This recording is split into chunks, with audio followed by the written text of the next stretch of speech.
Then what is very important is to support your spouse, to stand by your spouse, to be fair and just. Here I need to spend a few minutes. What is the meaning of fair and just?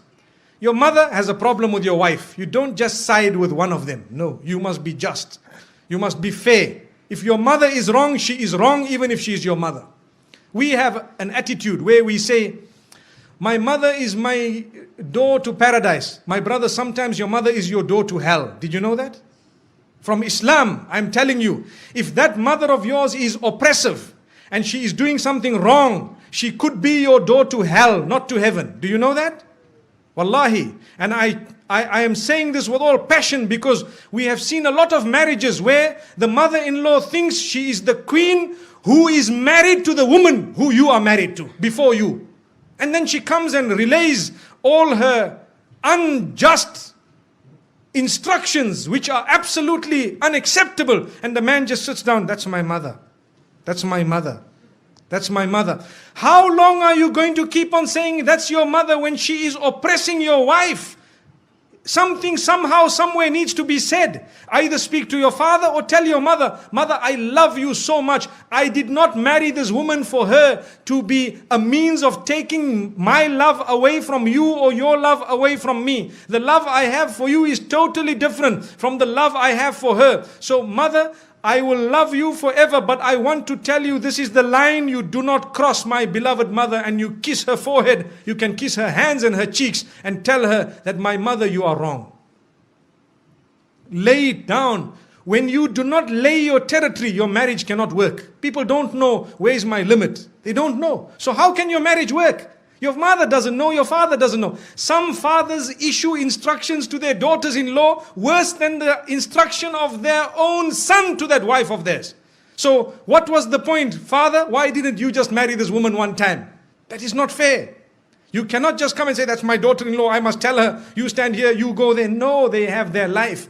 Give them their freedom. Understand, they too need to grow in marriage to live happily ever after. So this is why we say you need to be just. Tell your father where he should stand with respect.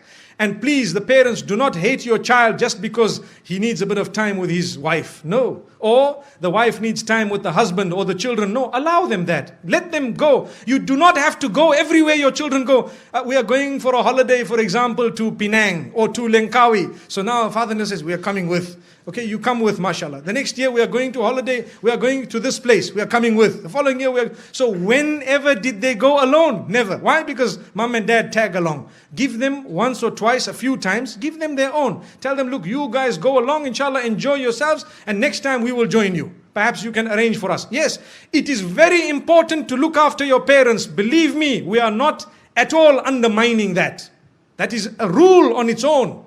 Look after your parents, but be just when it comes to your relation with them and the relation with your spouse. Be just. Even your children. Some people, and this happens in some homes, they have more than one child. So the children begin to get children.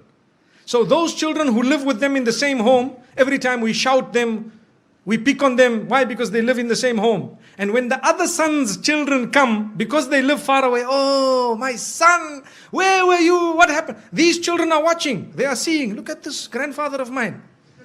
These people here, does he know what they do at school? And here he is embracing them. It is only because we are foolish. Human nature makes us get irritated with those we live with sometimes. And we don't know those who are really irritating are actually so close to us because they are far. This is why we tell parents, sometimes you need to make sure your children live a little bit of a distance from you so that you can be even closer in relation. And I have seen in my life with lots of experience that those children who do not live with their parents are sometimes closer in relation with their parents. They have a better understanding and they have a much better relation. And I am not promoting people to abandon their parents. No, you need never to abandon your parents. If you do that, you are sinful of the highest order. But what we are saying is, give each other your breathing space. Is very important. Give each other breathing space. Some women, they get married into homes where mother-in-law sits and dishes instruction, right? Today we will cook this. I'm inviting 20 people for lunch, 40 people for supper. Tomorrow morning, 60 people for breakfast. But hang on, man. I have one daughter-in-law here We are a few people here. What's going on? If this happened once a while, it's okay, but you cannot just sit back and dish out instructions as though this is a restaurant. MashaAllah, if you really want, I have a friend who owns a restaurant known as Dine More down the road. Perhaps we can go there. MashaAllah. May Allah subhanahu wa ta'ala grant us goodness. So the point being raised is be just, be fair, be balanced. You cannot keep it lopsided all along, because you will have your children, they will grow up, they will get married. How do you like your daughter to be treated? Remember this. Remember.